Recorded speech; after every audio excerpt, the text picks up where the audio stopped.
Hey, everybody. Welcome back to the podcast. Thought I would do something a little different this week and sat down, collected my thoughts on things that I think I've learned that have been valuable to me over the past couple of years, and wanted to put together a list of some things, I guess, to do, some things not to do, suggestions, tips for high handicap golfers, people who are just starting out or maybe resuming their golf journey like I did after a really long layoff. And why should you listen to me? It's an excellent question, because I am not a professional golfer. I'm not even a great golfer. But over the past couple of years, I think I've accomplished a lot. And as I've discussed on this podcast, I resumed my golf journey a little over 2 years ago after having not played for about 20 years. And when I did play before that, it was recreational, never really took it all that seriously, never took a lesson, and had never broken 100 in my life. So when I returned to golf in late 2023, the first 5 scores that I went out and shot were 111, 113, 104, 109, and 107. So I think that would put me right around a 35 handicap. Today, 2 years later, I'm a 15 and a half handicap. So I've knocked nearly 20 points off my handicap and went from never breaking 100 to someone who consistently shoots in the high 80s, low 90s. And is my journey complete? No. Am I where I'd like to be? No. Every time you cross over a new finish line, there's another one put out in front of you. Again, if you had asked me a couple of years ago, would I be happy being a 15 handicap? I would tell you that I would have been thrilled. So it's amazing that when I go out and play golf and I shoot around in the 90s, I find myself frustrated because you always want to be better. And that's why the podcast is called Breaking 80. I've broken 90. My best round of my career of the past 6 months was an 83. So I've been in striking distance of that magical 79, and I'm going to keep at it until I get there. But I do think I have something to offer to people that are on a similar journey. And I think there's value in getting advice from someone who's just done it, as opposed to someone who tells you, 20 years ago when I started playing golf, this is what I did. So if you're out there, you want some thoughts from, again, someone who's knocked a lot of strokes off of their game over the past couple of years, I'm going to give you mine. If you find something in here that's useful, helpful, I think that's fantastic. That's great. If you'd like to chime in and you'd like to comment, send me an email. I'll be happy to share it on the next podcast. If there's suggestions you have for someone who's just starting that may help them along their journey, I'd love to hear it. So, like I said, I jotted down some thoughts. These are in no particular order. I'll start from the top and go through my thoughts. So the first thing I had written down was, don't waste money on too expensive golf balls. Everybody wants to play Titleist Pro V1s, which are generally in the neighborhood of $60 a dozen. I can tell you that unless you're really wealthy, going out and playing a $5 golf ball, which early on in your golf journey, you could lose 5, 6, 8, 10 golf balls in a round. Depends on what kind of course you're playing. So if you go out and pay $100 to play a round of golf and add another $50 or $60 in lost golf balls to that, man, that's a really expensive day. So first word of advice is don't buy too expensive golf balls. Now, that doesn't mean go out and buy the cheapest golf balls you can find. But I do think there's good golf balls out there to be had for $25 or $30 a dozen. And in my experience, and I've played a lot of different balls. I've played Pro V1s. I've played Srixon. I've played Callaway. I've played TaylorMade. And I can't tell you that I've ever noticed, certainly from a scoring perspective, I've never noticed a difference playing a different golf ball. Feel, I do notice. And I can tell you the first time that I went out and played with the Pro V1s, I was like, man, these things are hard as a rock. And I think that's because they're for people with a lot more club head speed than what I have. And the balls are built for better golfers. So there's plenty of information out there, YouTube, internet, on suggested golf balls. But I'd say buy a decent brand.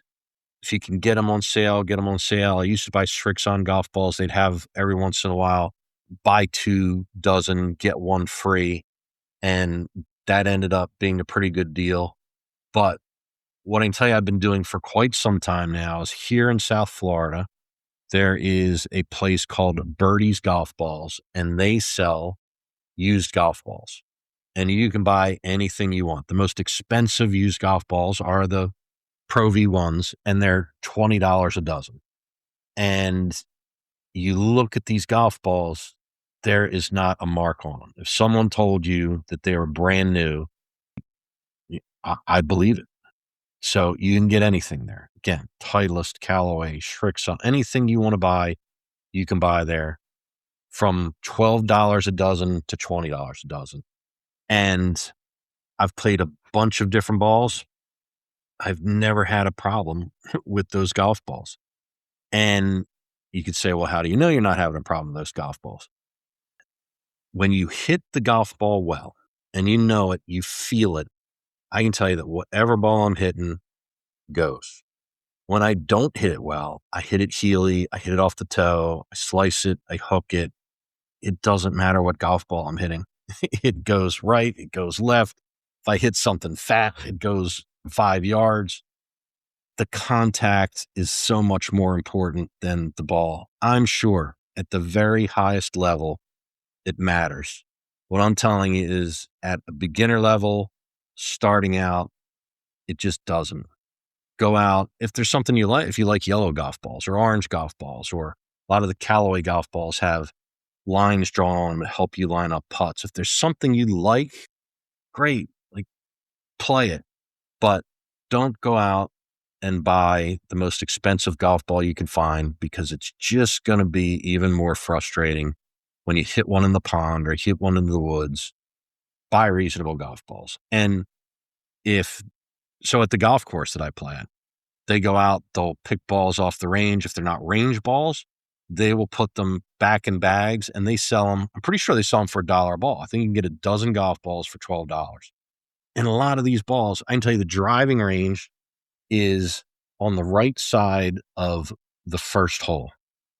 People from the range hit their balls onto the first fairway, and people on the first hole hit their balls onto the range. So a lot of these balls that they're selling back for $1 a ball have only been hit once. Someone teed up on the first tee, hit that ball over onto the driving range. They went out and picked it, put it in the bag. And so someone else paid $3, $4, $5 for that ball, hit it once, and now you can buy it for $1. Don't feel bad about that, or don't shy away from it. Nothing wrong with spending a little less money on golf balls. It's just not where I'd spend my money. Number 2, invest in a rangefinder or a GPS device, a watch. Garmin, I think a couple people sells little handheld devices. But the important piece here is to get to know your distances, to get to know that if you're 150 yards out and you hit a 9-iron, does that come up short? If you hit a 6-iron, does it go long? One of the important things, especially as you get more consistent hitting the golf ball, is to know your distances. And your distances outside will be different than they are inside. I can tell you that I can hit golf balls on a simulator and hit a 7-iron 175 or 180 yards indoors. It's not how I hit it outdoors. There's just more play outside. Wind, your lie is not perfect. You're on a mat, little uphill, little downhill, side hill, little lie. So outside, I'd say that I hit my 7-iron 155 to 160 yards. But I know that because I do have a rangefinder and I do shoot the pin and know what my distance is to the green. And as I played more and more and understand the distances, I've got better and better at selecting the right club. So that's really important. It's important to know your distances. And the best way to do that is to get one of these GPS devices. Don't go to some sort of simulator, indoor driving range, hit balls and think that's your number. It's not. You've got to do it outside. You've got to know what your numbers are outdoors, and it will help your game. Golf clubs. So this is an interesting one. And golf clubs are only as good as the person swinging them. There's a bunch of YouTube videos out there with really good golfers. Bryson's a good example where he'll go to Walmart and buy the cheapest set of clubs that he can find, or he'll play with kids' clubs and play against other good YouTube golfers and still go out and shoot unbelievable scores. And the reason for that is he's a really good golfer. He can swing just about anything and make good golf shots. So the swing is more important than the clubs. I wouldn't suggest going out and spending a fortune on a first set of golf clubs. Now, again, if you have the money, if it doesn't hurt the pocketbook, go all out, man. Buy whatever you want to buy. But while golf clubs, I do think, improve a little bit every year, it is a little bit. There's a big difference between clubs that are 20 years old and clubs that are built today. But the improvements over those 20 years have been very incremental. So if you could buy a set of last year's golf clubs for 20, 30, 40%, then a brand new set of this year's golf clubs, the performance is going to be so close that you won't notice. The other thing that I'll add is that there could be a compelling reason to go out and get a professional fitting and not just buy stock clubs from a golf shop. So for example, I'm tall, 6 feet 5 inches tall. For the early part of my golf career, that's exactly what I did. I would go into a sporting goods store, buy golf clubs right off the rack, and that's what I played. So when I started playing again a couple of years ago, I did go get a professional fitting and bought clubs that were longer, extended. Now, I was replacing a set of golf clubs that were more than 20 years old. So it made sense to me to do that and made sense to me to spend the money there. But I still go back to the swing is more important than the clubs. I felt like I needed the right size clubs to learn how to swing, which is why I did that. But if you're of average size, average shape, you can go out and you can buy clubs without spending any additional money on the fitting. If the fitting's free, if it's part of the deal, like go do it and have someone professionally help you out. But I also don't see anything wrong with if you're a normal sized human being walking into a sporting goods store and buying golf clubs and learning how to play golf inexpensively if you can. And then a year or two in, once you can swing a golf club, it makes it easier then to go into a store and hit different golf clubs and figure out what you like. That was when I went for my fitting and they would hand me different clubs. Look, I just didn't know enough about the golf swing to understand what I was feeling, what I was sensing. So I will go back eventually and do this again. And the next time I do it, I think I'll have a better idea of what I'm looking for. But like I said, if you can keep it relatively inexpensive to start, do it. There's no reason to break the bank on golf clubs. Next one, and this is a big one. Get lessons. These can be private lessons. They can be, there's a driving range close by that does lessons on Saturday mornings. They're group lessons. So there could be 3, 4, 5 people in a group. That's fine. If it keeps the cost down, but it it puts you in front of someone who understands how you should swing a golf club. Do it, and do it early on. I think that there's this sense, and I've heard this. I've had someone that I know who is a really good golfer tell me, you don't need lessons. Go out there, be an athlete, and you'll figure out how to hit the golf ball. And while I appreciate the advice, I don't agree with it. I just don't believe that's the truth. Now, not every golf swing has to be the same. My swing does not have to look like Scotty Scheffler or Tiger Woods. Eventually, my swing will be my swing, but the lessons are invaluable in understanding how to hit a golf ball. And even more so as you play, I think they're invaluable in understanding when you hit a shot and it doesn't go the way you thought it was going to go. You're planning on trying to play a ball right to left and it goes left to right. You're trying to hit something high into a green and stop it, and you hit it thin and fly it over the green. The more you take lessons, the more you work with people, know what you do, the more you'll understand the golf swing, and the more you'll understand when you slice a ball, when you hook a ball, when you hit a ball fat, when you hit a ball thin, why that happened, and what you need to do to correct it. The worst thing is, and I've been there, to be out on the golf course, hitting the ball really poorly and just be completely lost and have no idea why that's happening. And next, have no idea how to fix it. Because I still go through it now. I still go through periods where I'm hitting the ball poorly, but because I have a better understanding of my golf swing, what I'm trying to accomplish, and when things go wrong, what the cause and effect is there, I have a better shot at self-medicating, at seeing the result and working backwards and saying, here's what happened. I know it. I know I got too steep on that. I got a little inside out, and that's why this happened. So again, this is a financial thing. I think if you can afford it, the lessons are invaluable. You may have to try a few different people. I think you've got to be a proponent for what you want to get out of the lessons. And that's hard because early on, you don't know what you don't know. But as you go, don't be afraid. You're the paying customer to tell the person that you're taking lessons with what you're looking for, what you don't understand, what your frustrations are, what you'd like to work on.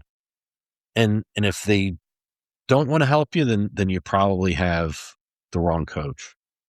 If you can't afford to take lessons, every week for a longer period, take 5.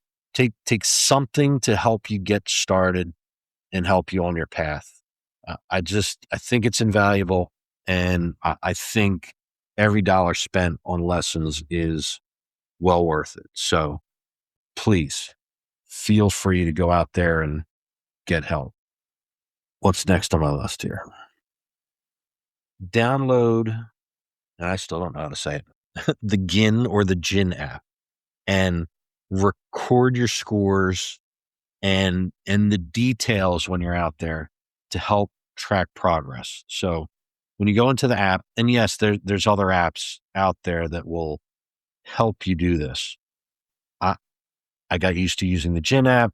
It's the official way to calculate Handicap. But when I go in there and I post my score, I do hole by hole with stats, and the stats are really easy to enter in.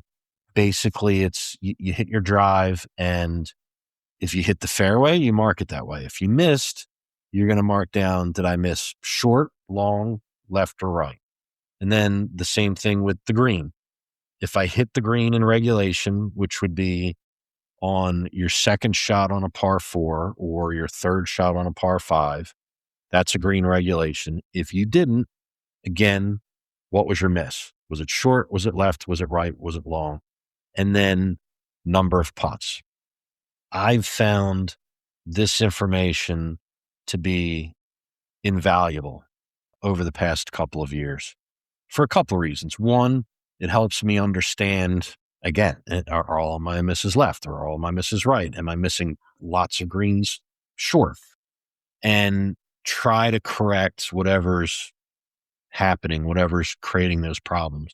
But two, well, one, it's gonna, once you get going, it will calculate a handicap for you.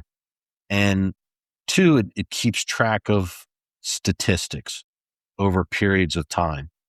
And I think this is really important because it's one of the ways that I can see that I am making progress. And at times, it doesn't feel that way. At times, you get in a rut, you have a couple of good rounds, you feel like, man, I'm going backwards and I'm getting worse at this thing. But I can go to the app and I can look at my last 20 rounds versus all of 2024, all of 2025, or I can look at 2025 versus 2024. And inevitably, I always see progress. And in golf, as with it is a lot of things, progress is not a straight line up. You're not always going in the direction that you would like. It's 3 steps forward, 2 steps back. And sometimes when you take those steps back, it hurts. It's hard to deal with. But knowing that you're making progress, knowing that you're making better, at least for me, helps. And it helps me stay on that path. It helps me stay the course. It helps me think, hey, I'm doing the right things. I am getting better at this. Just because I went out and I had a bad day today doesn't mean that the things I'm doing aren't working. So my suggestion is the Gin app. You could use a spreadsheet. You could use some other form or way to track it. But I think it's really important to keep track of your progress. It helps. It's helped me. So don't shy away from making sure that you're making progress. Next thing I'll add is don't fall down the YouTube rabbit hole. Now, I've said on this podcast, I love YouTube golf, and I do. But I love YouTube golf content creators like Bryson, like the Bryan brothers, like Bob Does Sports, like Grant Horvat, like Good Golf. I like to watch people go out and play golf. I, like many, for a while, every Saturday or Sunday morning would watch a video on how to hit the driver better, how to hit your irons, how to chip, how to pitch, how to get out of sand traps. And then I would go out either to the driving range or to the golf course and try these things. The ones that really get me are this one easy move will add 30 yards to your drive. This one easy move will make sure that you draw every shot from now until the end of time. And as guilty as anybody would watch them, go to the range, work on it, figure out that not necessarily that it didn't work, but that I couldn't make it work, get frustrated, go watch another video and change course again. I'll tie this back into the lessons. Go work with somebody who can help you. You need someone on the outside looking in who can watch your golf swing, see your golf swing, and help you correct the mistakes that you're making. Going out, watching a YouTube video, and then trying to replicate whatever it is they're telling you, as a beginner, I think is very, very difficult to do. As you progress and become better at this, then I think some of those things, when someone says, this one easy move, you can watch and be, oh yeah, I get that. I understand how foot placement could do this, or changing my backswing a little could do that. Don't do it. Don't do it early on. Don't do it while you're starting out. It just hurts your consistency. So my suggestion is stay away from any of the YouTube instructional videos and go out and watch YouTube content creators who are enjoying their time out there playing golf. And I've said this before too. One of the good things about watching those content creators is they have good days, they have bad days. And for me, it's good to see that. It's good to know that I'm not the only one with an up and down golf game, that there are people out there that are really good golfers far better than me that go out and have days where everything they hit goes left. And they're like, man, I have the lefts today and I just can't straighten it out. I like that. I like to know that people that are better golfers than me go through some of the same struggles. And it helps for me to set an expectation of where my golf game is and where it should be. So if that's how you're going to use YouTube, I approve. If you're going to use it and go out and try do this one thing to improve your golf game every week, I think it's going to create a lot of frustration for you. So be careful with YouTube golf. Don't always go out and try and hit the longest club on every hole. Again, this is one that I had to figure out for myself on a par 5. I hit driver, then I'm still 200 and whatever, 40 or 50 yards out. I hit 3-wood. And now, if you hit 3-wood really well, can consistently hit it in a straight line to a place where you like the next shot, knock yourself out. That's not me. I hit it well sometimes, and some of the times that I hit it well, the dispersion is all over the place. So more times than not, again, especially early on, bringing out that 3-wood would get me in trouble. Took me a little while to figure out that if I'm 250 yards out, that all I really want to hit is a shot in the 125 to 150 yard range, because what I would like to have into the green is 100 to 125 yards. It leaves me a full wedge, which I like. Even if I hit the 3-wood well and could hit it to, let's call it 25 or 30 yards of the green, that shot for me is tougher, a 30-yard pitch, than a full wedge from 125 yards. Those shots inside of 100 yards are really challenging. It's something that I'm working on. But to have, with generally the same club, a 100-yard shot, a 90-yard shot, an 80-yard shot, a 70-yard shot, a 60-yard shot, and you'll see people on TV say, oh, yeah, that's 10 o'clock, and maybe someday I'll get there. But anytime I have a full club in, as opposed to picking a club and thinking, I need to take a little off of this, always going to be better off with that full club in.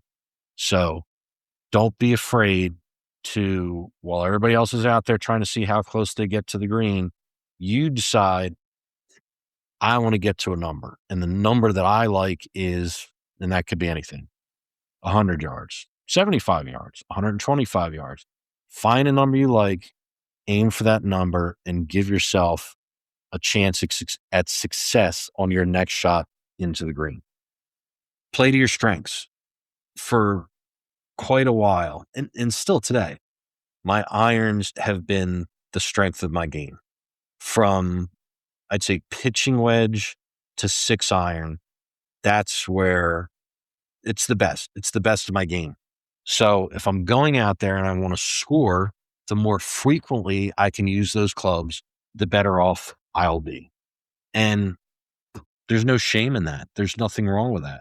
So there's quite a few where I play short par 4s that are, call it 320-ish yards, where I'll tee off with 6-iron, because I can hit the 6-iron 180 yards. And it leaves me 140 in, which again, for me is a good number, a number I like. But by hitting that 6-iron, I take thinning the ball out of play. I take topping the ball out of the play. I take hitting out fat out of the play. I take big slices out of play. I take big duck hooks out of play. If I'm confident that I can put that ball in the fairway and hit it 175 or 180 yards, I'm going to score better than pulling out a 3-wood that 3 out of every 10 times I may hit 220 yards. The other 7 times I topped it, I popped it up, I sliced it into the woods, I hooked it into the water. Keep yourself out of trouble. Don't be afraid to play to your strengths and play to the clubs that you know you hit well.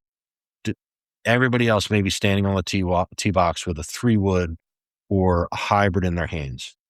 If you're confident that you're going to score better on that hole, walking up there with an iron, walk up there with an iron.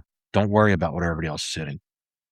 The other side of that, and, and now I'm playing both sides of the equation, is don't be afraid to try new things or things that don't work. So I am currently taking golf lessons at Golf Tech, and I need to soon do a Golf Tech update. And it was maybe a month ago, I went in for my golf lessons. Reggie's my golf coach. We're having a conversation. He asks me what clubs I'm hitting well, what clubs I'm not hitting well. And I point to a 4 hybrid. And I said, I never take that club out of the bag. I call that club the unhittable because, well, I can't hit it. He's like, well, pull it out of the bag. Let's hit it. Let's swing it. And the lessons are indoors on a simulator. The first couple of times, like I do outdoors, I hit it really poorly, but we continue to work on it. And it got better. Not great, but it got better. Next week I go in, he asked me how I'm doing with the 4 hybrid. And I said, oh, I didn't take it out of the bag. He said, why not? I said, because it's going to hurt my score out on the golf course to take that out of the bag. And I don't want to say he yelled at me, but he said, look, you've got to take it out of the bag. The only way you're going to get better at it is to go out there and use it. Maybe it does hurt your score, but who cares? That's what you're out there for. You're out there to practice. You're not playing in the US Open. You're not playing in the Masters. You're out there playing weekend golf. Pull that golf club out. We'll continue to work on it here, but you've got to go out on the golf course and try and hit it. So again, playing both sides of that equation. If you're really going out there and trying to score, which for a long time I did, I hit the clubs that I was confident that I could hit well. And it 100% helped me bring my handicap down and help me shoot better scores. Now, generally I play Saturday and Sunday. And Saturday, while I record the scores, I quite often consider Saturday a practice round. And I'll try things on Saturday. I'll do things on Saturday that I realize may potentially open me up to shooting a worse score. But I also know that there are things that I need to work on. And if that I get better at them, they will ultimately help me improve my score.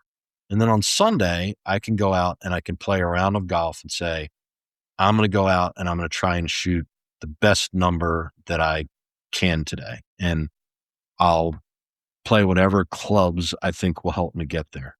So that's why I'm playing both sides of that equation. Hit the clubs that you're confident in when you're trying to shoot a score. Don't feel bad if, again, everybody else is teeing off with driver and you're teeing off with a hybrid or 3-wood or 6-iron. If you believe that's what's going to help you be successful in that hole, do it.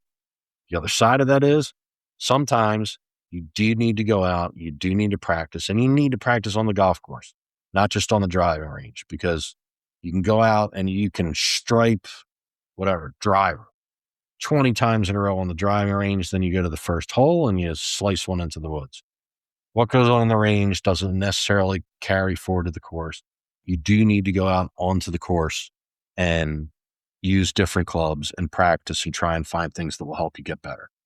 And then last but not least, and this is something that I've talked about, I think in the last couple of podcasts, is you need to go out and you need to play golf. And there's value to the driving range. There's value to the simulator. There's value to hitting balls in front of your golf instructor. But you really have to get onto the golf course and deal with all the different situations that arise. And there's a bunch. It's not just wind, temperature, uphill lies, downhill lies, fast greens, slow greens. It's slow play, fast play, playing with people you don't know, being on the first tee box with other people watching you hit that first drive. There's so many things that happen on the golf course that you can't replicate on a driving range, that it's just important for you to go out and play. And as far as I've heard quite a few professionals say, and again, these are people that I'm sure hit a million golf balls when they were kids, but when they're asked now, what do you do more, practice or play? quite often they say play. And the reason for it is just that, is you just can't replicate the situations. I'm under a tree. I've got to keep this shot low. I've got to hit a drive. The right-hand side of the fairway is all water. I can't go right. It has to go left. I've got to hit this shot up over a tree. Whatever it may be, you can't replicate those things on a driving range. You have to get out on a golf course and play. So when you start playing, it can be a little intimidating to go out, and it depends who you get matched up with. If you have friends, that's great. But I used to do it. I used to go out as a single a lot and just play in with 3 strangers. And it can be intimidating because sometimes those 3 people are playing really good golf and I'm out there shooting a round of 110. It hurts. You'd love to play better golf. It can be embarrassing, but again, the way to get better is to go out there and play. The last little tip that I'll throw in there is just play quickly. Keep up the pace of play. Trust me, I can go out and shoot 110 and not hold up the group that I'm with. I'm not looking for my ball for 10 minutes if I hit one in the rough or out of bounds, which goes back to one of my early tips, because I'm not playing $6 golf balls. I'm playing, a golf ball that costs me $1 or $1.50. If I can't find it, I can't find it. I'll drop another ball and I'll hit from there. At some point, if you're playing a hole so poorly that you're holding up the pace of play, just pick up the ball, go to the next hole. Again, you're not out there playing to put food on the table, not out there to try and prove anything. You're out there working on your game. And trust me, those people that you're playing with have gone through the same thing. Maybe it's been years, maybe it's been a long time, but they know what it feels like. They know what it feels like to go out and play really bad golf with a group of people that are better than you. And it's easy to be self-conscious, but every person who's out there was you at some point and was playing not so great golf. So keep up the pace of play. Try not to get too frustrated. Don't throw golf clubs or snap them over your knee. Hit a bad shot, you hit a bad shot. Get to the next one and hit it again. And you'll learn. You'll learn, you'll get better by being out there on the golf course. It's important to go out and play golf. I think that's it. There's probably more, but that was my list. That's what I thought of. I hope you find something in there helpful. If you're someone who is playing better golf, but has been through it and you have something to add, please leave a comment. Like I said, send me an email. I'll be happy to share it because it's such a great game. And for the most part, such a great community. It's an interesting thing because I guess in a lot of sports, right? Like if you grow up playing basketball or soccer or football, you do it as a kid and you get better along with kids that are same age and get better. And by the time that you get to high school or college, like your skill level and your age are generally pretty similar to those that you're playing with. But golf's a funny game because you can walk out there and you can be brand new to it at 8 years old. You can walk out there and be brand new to it at 80 years old. And the only way to get better is to go out there and play. So if you're like me and you're walking out on a golf course and you're shooting 115, but you're 55 years old and you're out there playing with someone who's 30 years younger than you and is a scratch golfer, one, there's something to be learned from somebody who's playing good golf. And two, they didn't just magically get there. They went through the same things. They understand it. Just like I said, keep up the pace of play and go out there and enjoy the game and you'll be better. And I'm telling you, I'm living proof of that. 2 years ago, those were the numbers that I was regularly putting up. 107, 108, 110. And today, frustrated when I shoot 92. I want to be out there shooting 83, 84, 85. And I never thought I'd get there. But a lot of things that I just talked about are little things that help me along the way. I hope that they're little things that will help you along the way. And don't give up. Go out there, keep playing golf, have fun. And I promise you, you'll get better. And the better you get, the more fun it can become. But the frustration doesn't go away because you're going to have bad days. You're going to regress. There are going to be days where you thought, man, I thought I was past that.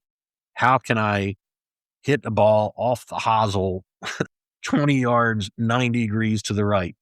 But it happens. Shake it off. Stay out there. Keep playing. It's a game. Try and have fun. And when you see someone else out there struggling, just remember, you've been through it. You know how it feels. Do everything you can to be supportive. Give them a pat on the back. Hey, don't worry about it. Because it really is. A big piece of that is not how, if you were out there by yourself, you wouldn't feel nearly as bad. You'd probably be more likely to laugh it off than when you're with a group of people. And we can all get a little self-conscious, but don't, because those people have been through it. I promise you. So I hope some of the things I talked about help you, help your golf game. Maybe they help somebody else. If you know someone who's starting their golf journey, please send them a link, tell them to give this a listen. And to those of you that have been through it and are playing better golf, hit me up. I'd like to hear your suggestions, your advice.